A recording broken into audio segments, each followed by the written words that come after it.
Hello बच्चों, आइए आज हम लोग सीखने वाले हैं कक्षा 10 वास्तविक संख्याएं रियल नंबर। 1 मिनट रुक जाइए, हम इसके बाद आपको बता रहे हैं। देखिए, ऐसा है कि आपके अंदर कुछ डाउट न आए, इसलिए हम आपको बताना चाहते हैं कुछ कि देखिए, मैं यूट्यूब पर पहली बार पढ़ा रहा हूँ, लेकिन मैं ऑफलाइन सेंटर में कई साल से पढ़ा रहा हूँ, इसलिए आपको प्रॉब्लम नहीं होना चाहिए। आप लोग बढ़िया समझिएगा, देखिएगा, आप लोगों को समझ में आएगा। अगर आपको कुछ कमेंट करना है तो आप लोग कमेंट करिएगा, और आपको सुझाव जो लगे कि सर आपने यहाँ कुछ कमी किया है तो मैं उसे सुधारने की कोशिश करूँगा, ठीक है। और वहाँ पर ध्यान दीजिएगा कि थोड़ा सा पॉजिटिव और कमेंट करिएगा। नेगेटिव कमेंट करने से क्या होता है कि माइंड में थोड़ा सा डीमोटिवेशन आता है, और मेरा जो बोलने का तरीका रहेगा वो थोड़ा सा देसी रहेगा, क्योंकि हम देसी इसलिए बताना चाहते हैं क्योंकि थोड़ा सा उससे मुझे फील होता है कि बच्चों के माइंड में समझ में बढ़िया से आता है, इसलिए ऐसा मेरा मानना है कि मैं ऐसा करता हूँ, ठीक है। खैर, आप पूरा वीडियो देखिएगा, जैसा आपको समझ में आए कमेंट करिएगा, लेकिन याद रहे कि नेगेटिव कमेंट नहीं करिएगा। चलिए ठीक है, चलिए आप देखिएगा, मैं अपने हिसाब से पूरी 100% दूंगा इस पर। आप लोग देखिएगा, मुझे पूरा विश्वास है कि आपको पक्का पूरा 100% समझ में आने वाला है। देखिए, वीडियो को देखिए भैया। क्वेश्चन कौन सा है? कहा है कक्षा 10 वास्तविक संख्याएं रियल नंबर, उदाहरण नंबर 6 NCERT। क्वेश्चन कह रहा है दर्शाइए कि 5 - √3 एक अपरिमेय संख्या है। सिद्ध करना है भैया कि जो 5 माइनस करड़ी में 3 है वो एक अपरिमेय संख्या है। इसमें स्टेप बाय स्टेप करेंगे, एक बार कर लेंगे, विश्वास करिएगा 100% आपको याद हो जाने वाला है। दोबारा आपको देखना भी नहीं पड़ेगा, इतने आसान पड़ेगा। बस पूरा वीडियो आप देख लीजिए, आपको पक्का आ जाने वाला है। देख लीजिए भैया, क्या है आप यहाँ लिखेंगे माना। इतना तो आपको समस्या नहीं होगा, जितना हम लिखवाते जा रहे हैं वैसे ही आप समझ करिएगा एग्जाम में। ध्यान दें, माना 5 √3 एक परिमेय संख्या है। अपरिमेय है तो आप क्या मानिएगा, उसी का अपोजिट परिमेय मान लीजिएगा। मान लिए, हमने मान लिया, क्या मान लिया कि 5 - √3 क्या है, एक परिमेय संख्या है, ठीक है। ऐसा करने पर जब आपको पता है कि ऐसा लिखेंगे तो आपको ये भी मालूम है परिमेय संख्या कैसा होता है। परिमेय संख्या सर P/Q के रूप में होता है। सही बात है सर, इतना तो हम लोग को पता है, ठीक है। परिमेय संख्या वे संख्याएं जिन्हें हम लोग P/Q के रूप में दर्शा सकें, ठीक सर, इतना तो पता है। यहाँ आप लिखेंगे ब्रैकेट में Q ≠ 0। Q का वैल्यू कभी भी 0 नहीं लिख सकते सर। अगर 0 हो जाएगा सर तो क्या प्रॉब्लम होगा? प्रॉब्लम ये होगा, अगर यहाँ 0 कर देंगे तो इसका वैल्यू आ जाएगा अपरिभाषित आ जाएगा, ठीक है। तो ये हमारा ठीक नहीं होगा, इसलिए हम लोग क्या करेंगे, कभी भी Q का वैल्यू क्या नहीं हो सकता, 0 नहीं हो सकता। ऐसा यहाँ पर लिखेंगे। फिर लिखेंगे जहाँ P तथा Q एक पूर्णांक है, ठीक। इतना लिखेंगे कि जहाँ P और तथा Q क्या है, एक पूर्णांक है। थोड़ा सा और बातें अब गहराई समझिए भैया। P तथा Q अगर पूर्णांक है तो एक माइंड समझिए थोड़ा सा। यहाँ आपको बताते हैं, ये रफ कार्य है लेकिन आपको जानना बेहद ज़रूरी है। अगर P तथा Q एक पूर्णांक है, याद रहे, अगर किसी पूर्णांक को, पूर्णांक की बात कर रहे हैं, अगर पूर्णांक की बात कर रहे हैं, जैसे मान लो 2 है, 3 है, 4 है, ये सब पूर्णांक है सर। पूर्णांक है, आपको बताया गया है। एक पूर्ण संख्या होती है, एक पूर्णांक होता है। पूर्णांक में प्लस और माइनस दोनों होते हैं, तो सर ये क्या है, पूर्णांक है। पूर्णांक कहा गया, आपको सुनिए ध्यान से भैया, अगर P तथा Q एक पूर्णांक है, अगर हम किसी पूर्णांक संख्या को, पूर्णांक की बात कर रहे हैं, पूर्णांक संख्या को अगर जोड़ेंगे, घटाएंगे, गुणा करेंगे तो सदैव क्या आएगा, पूर्णांक ही आएगा। एक चेक कर लीजिए, अगर हम लोग सर इसको जोड़ दिए, पूर्णांक, ये भी पूर्णांक है, 3 भी पूर्णांक है, तो ऐड करने पर कितना आया, 5 आया। ये क्या रहा, पूर्णांक रहा।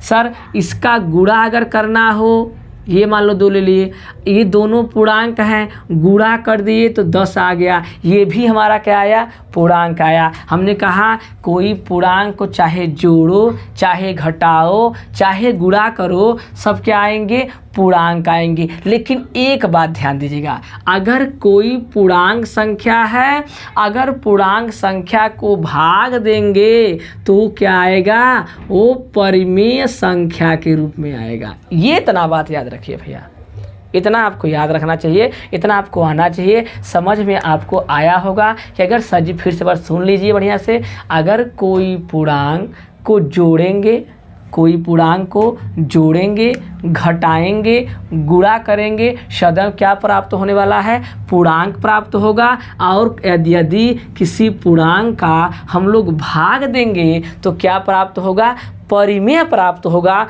पूर्णांक प्राप्त नहीं होगा। बस यही बात यहाँ पर आपको ध्यान देना होगा। ठीक है, तो हमने यहाँ पर लिखवाया नहीं है क्योंकि सर जी इसमें आपको लिखने की ज़रूरत नहीं है, वो आप वहाँ लिखेंगे। तो यहाँ क्या करिए, इसको आप क्या करेंगे, हम लोग हल करेंगे। बस देखिए कैसे करना है, बेहद आसान आपको लगेगा। ध्यान से देखना भैया, यहाँ पर 5, ये पूरा इस साइड लाएंगे तो यहाँ पर कुछ नहीं है तो प्लस है, प्लस दिखाई नहीं देता। इस साइड लाएंगे तो क्या हो जाएगा, माइनस हो जाएगा सर। हाँ सर सही बात है, हो जाएगा। ये सर माइनस में है, उस साइड जाएगा, ये बराबर के उस साइड जाएगा तो माइनस से क्या हो जाएगा, प्लस हो जाएगा। ये भी बात बराबर है सर, एकदम परफेक्ट है, कोई दिक्कत नहीं। एक लाइन और बढ़ा लेते हैं इसका, यहाँ पर हम लोग किए तिरया गुणा तो 5q माइनस p बटा q।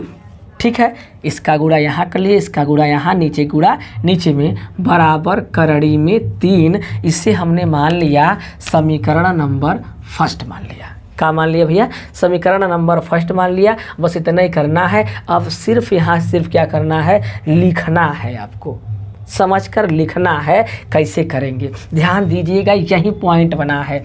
चूँकि क्या समझ में आ रहा है सर कि ये कोई पूर्णांक है, ये भी कोई पूर्णांक है, हमने लिखा p तथा q क्या है, एक पूर्णांक है, ये भी पूर्णांक है, ये भी पूर्णांक है, ये भी पूर्णांक है, ये भी पूर्णांक है। तो हमने अभी बताया किसी पूर्णांक में पूर्णांक की गुणा करें, कौनो पूर्णांक हो उसमें पूर्णांक का गुणा करें सर तो क्या आता है, पूर्णांक ही आता है। यानी सर जी ये क्या आया होगा, पूर्णांक आया होगा। सर ये पहले से ऑलरेडी पूर्णांक है, कोई भी पूर्णांक है उसमें अगर सर जी पूर्णांक घटाएंगे तो पूर्णांक ही आएगा, यानी ये भी पूर्णांक है। यानी सर जी इतना करने के बाद घटाए होंगे तो ऊपर क्या आया होगा, पूर्णांक आया होगा, नीचे क्या है, पूर्णांक है। और पूर्णांक का जब हम लोग भाग करेंगे, पूर्णांक और पूर्णांक का भाग किया तो क्या आ गया, परिमेय आ गया। क्या आ गया बाबू, परिमेय आ गया। क्या आ गया, परिमेय आ गया। एक तरफ परिमेय और एक तरफ अपरिमेय, गड़बड़ा जाएगा। यही बस लिखना है भैया, ध्यान से देखिएगा। यहाँ पर क्या करिएगा, यहाँ पर क्या करिएगा भैया, थोड़ा सा ध्यान से, थोड़ा सा ध्यान से अब करिएगा। यहाँ पर लिखेंगे 5 माइनस q माइनस p एक पूर्णांक है।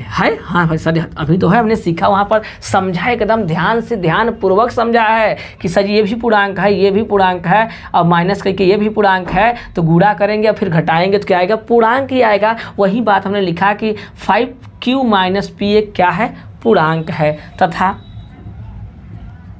q भी एक पूर्णांक है सर, एकदम बात सही है, सही है। तो यहाँ पर जब इतना पूर्णांक है तो हम लोग यही बात लिखेंगे कि सर जी अब दोनों पूर्णांक है तो इसलिए क्या हो जाएगा भैया ध्यान से समझिए कि 5q माइनस p अपान q एक क्या हो जाएगा, एक परिमेय संख्या हो जाएगा।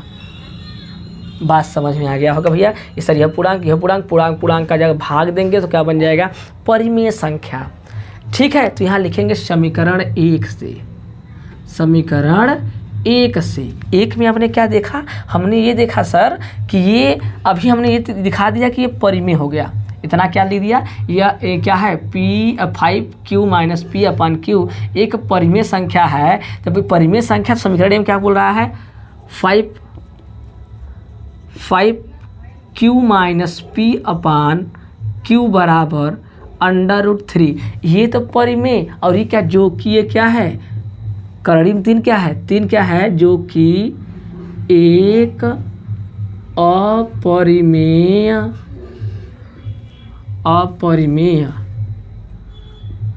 संख्या नहीं दिखा दे रहा है, जो कि एक अपरिमेय संख्या है। हमने क्या देखा कि सर ये करड़ी में 3 क्या है, एक अपरिमेय संख्या है, और इस साइड क्या है परिमेय संख्या है। क्या कभी परिमेय और अपरिमेय बराबर हो सकता है? नहीं हो सकता, नहीं हो सकता ना। ये नहीं दिखा दे रहा है, ये वाला परिमेय संख्या है, संख्या अब दिखाई दे रहा है ना।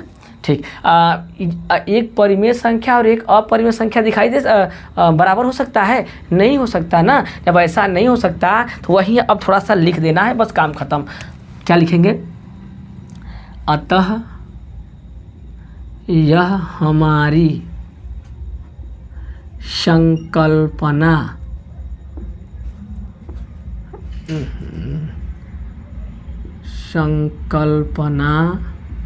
के विरोधाभास